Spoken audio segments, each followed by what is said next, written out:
Една от камините, които изпращаме днес на клиент, е този модел на Прити, който се казва WD. Той е част от серията сухи камини на Прити, които са с най-голяма мощност на излъчване. Мощността на тази камина е 16 кВт.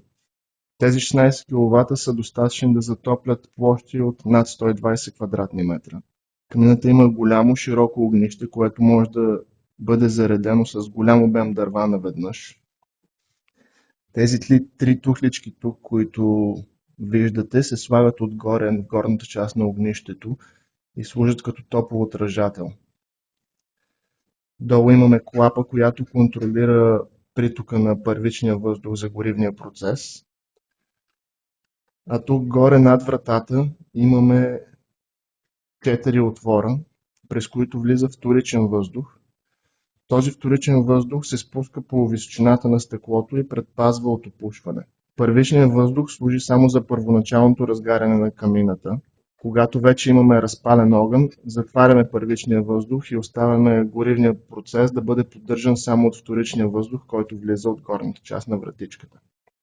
Ако имате въпроси за този или някой друг модел от нашия онлайн магазин, може да се свържете с нас на посочените контакти.